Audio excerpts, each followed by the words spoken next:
इलाके से सालों नहीं दशकों का लगाव है। दशकों का लगाव है। इस क्षेत्र ने जो आशीर्वाद दिया है, जो असीम प्रेम दिया है, वही हमारी सबकी सबसे बड़ी ताकत है। इस इलाके से आप सब ने हर मौके पर आगे बढ़कर 36 कौम के लोगों ने समर्थन दिया है, सहयोग दिया है। सबसे पहले तो मैं आप सब लोगों का बहुत बहुत धन्यवाद करता हूं, अपने आशीर्वाद का, अपने सहयोग का, अपने समर्थन का। जिस रोड की बात कर रहे हैं मनोहरपुर से दौसा, ये 7 किलोमीटर की रोड थी। राष्ट्रीय राजमार्ग 11, फिर 11A, फिर 11A एक्सटेंशन। और मैं समझता हूं इस रोड के निर्माण के बाद इस क्षेत्र में तमाम संभावनाएं बन गई हैं विकास की, प्रगति की। और मैं देखता हूं कि क्षेत्र में अब खुशहाली का माहौल है। और जब सड़क बनती है इतनी बड़ी, जब 2 क्षेत्र जुड़ते हैं तो आसपास के पूरे इलाके को लाभ होता है। इसमें कोई एक जाति, एक धर्म, एक समाज, एक बिरादरी की बात नहीं है। किसी एक पार्टी की विचारधारा वाले लोग सड़क पे चलते, ऐसा नहीं। सबके लिए विकास होता है। और यही बड़ी सोच लेकर लोगों को समाज में काम करना चाहिए, राजनीति में काम करना चाहिए। सोच व्यापक हो, लोगों को साथ लेकर चलने की हो, लोगों को जोड़ने की हो। आजकल तमाम नेता तोड़ने की बात करते हैं, विवाद पैदा करने की बात करते हैं। समाजों को, जातियों को, अलग अलग धर्म के लोगों को, अलग अलग प्रांत के लोगों को, यहां तक कि गोत्रों पे लोगों को आपस में टकराने का मौका दिया जाता है। आप सब समझदार लोग हो और मुझे खुशी है इस मंच से तमाम विधायकों ने, तमाम सांसदों ने एक ही बात बोली है। आज राव बांधा जी के जयंती के अवसर पर हमें अपने इतिहास को भी याद करना है, लेकिन भविष्य की चिंता भी करनी है। भविष्य बेहतर कब बनेगा? जब हमारे बच्चे पोते पढ़ेंगे, लिखेंगे, अपने पैरों पर खड़े होंगे, संपन्न होंगे, साधन उनको मिलेंगे, नौकरियां उनको मिलेगी, जीवन उनका बेहतर होगा। समाज में जो कमियां हैं, कुरीतियां हैं, उनको दूर करने का एकमात्र इलाज है हम शिक्षित हों, पढ़ें लिखें और साधन संपन्न बनें।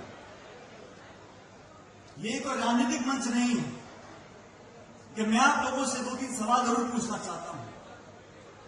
आज चाहे हमारा आदिवासी समाज हो, चाहे दलित समाज हो, बार बार सड़कों पे क्यों आना पड़ता है? बार बार भारत बंद क्यों करना पड़ता है? बार बार आंदोलन क्यों करना पड़ता है? हक और अधिकार जो अम्बेडकर साहब ने संविधान में लिखे थे, आज उनको कौन लोग चुनौतियां दे रहे हैं? आज वो कौन लोग हैं जिनके साय से आदिवासी दलित समाज के अंदर घबराहट पैदा होती है? हम लोग भी सरकार में रहे, मनमोहन सिंह जी 10 साल प्रधानमंत्री रहे, मैं उनकी सरकार में मंत्री रहा।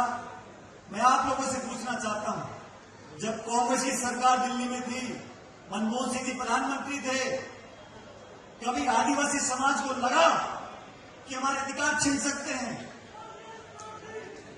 कभी किसी को लगा कि संविधान में संशोधन कर सकते हैं?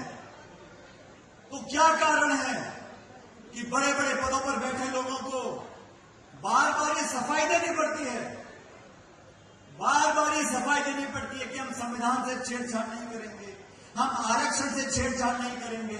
अरे भाई, आप ही के लोग बोल पढ़कर लोगों को उकसाते हैं, संशय पैदा करते हैं।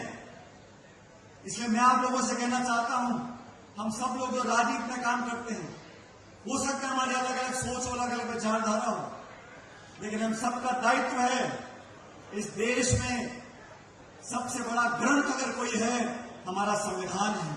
और मैं इस मंच से धन्यवाद देना चाहता हूं राहुल गांधी जी का।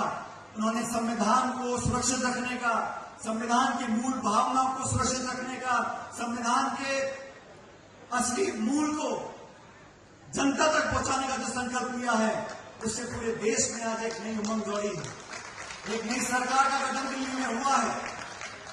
राजनीति में हार जीत होती रहती है, लेकिन इन 10 सालों में जब से सरकार दिल्ली में बैठी है, हमारा जो किसान वर्ग है, जो वंचित वर्ग है, जो दबा कुचला, पिछड़ा, दलित, आदिवासी वर्ग है, वो अपने आप को आज ठगा और महसूस क्यों करता है? बार बार लोगों के जहन में सवाल क्यों आता है कि अगर 400 पार हो जाते तो न जाने क्या करते। धन्य इस देश की जनता जिन्होंने लोकतंत्र को जिंदा रखते हुए एक ऐसी त्रिशंकु लोकसभा दी है जहां किसी दल को बहुमत नहीं मिला है। ये गलतफहमी नहीं पालनी चाहिए, किसी दल को बहुमत नहीं मिला। एक मिलीजुली सरकार बनी है, दो बैसाखियों को लेकर सरकार आगे चल रही है और उसका परिणाम यह है कि दिल्ली की संसद में जहां मुरारी जी और हरीश मीणा जी बैठते हैं आपके आशीर्वाद से, और मुझे कहते हुए बड़ा फक्र है, मैं धन्यवाद देना चाहता हूं आप सब लोगों का। चाहे धौलपुर हो, चाहे भरतपुर हो, चाहे दौसा हो, चाहे टोंक हो, सब जगह प्रचंड बहुमत के साथ कांग्रेस पार्टी के हमारे सांसद जीतकर गए हैं। यहाँ मेरा छोटा भाई अनिल चोपड़ा बैठा हुआ है। आप लोगों ने कसर कोई नहीं छोड़ी, पूरा मीटर खींचा था। 18-20 हजार से जीत कर गए रामगढ़ से, लेकिन साजिशपूर्ण तरीके से उनको संसद में जाने से रोका गया। लेकिन अनिल जी, आप नौजवान हो, आप हिम्मत रखो, संघर्ष करो। जब जनता मौका देगी तो छप्पर फाड़ के देगी, फिर को रोकने वाला नहीं होगा। हम लोग प्रचार करते हैं किसान की बात, किसानी की बात, गरीब की, मजदूर की, नरेगा की, शिक्षा की, रोड की, बिजली की, स्कूलों की, अस्पतालों की, कॉलेज की। देश को विकास करना है, देश को जोड़कर रखना है। चाहे महात्मा गांधी हो, चाहे राजीव गांधी हो, इंदिरा गांधी हो, हम लोग क्या बातें क्या करते थे। ये देश सबका है, सबकी भागीदारी है, सब नागरिक बराबर हैं। कानून संविधान बोलता है हर नागरिक का एक वोट है, कोई पक्षपात नहीं होगा, कोई भेदभाव नहीं होगा, संविधान सबसे ऊपर है। देश की सरकार चलेगी तो संविधान की भावना से चलेगी। आज ये माहौल बन गया। अब देखो, जब से राहुल गांधी जी नेता प्रतिपक्ष बने हैं, संसद में क्या हाल है। बड़े बड़े नेताओं के मूडे मुरझा गए, वो रौनक चली गई, वो हंसी चली गई। और जो बिल लेके आते हैं, पहले कहा लैटरल एंट्री करेंगे, जो आईएएस के अधिकारी हैं उनकी भर्ती सीधा करेंगे।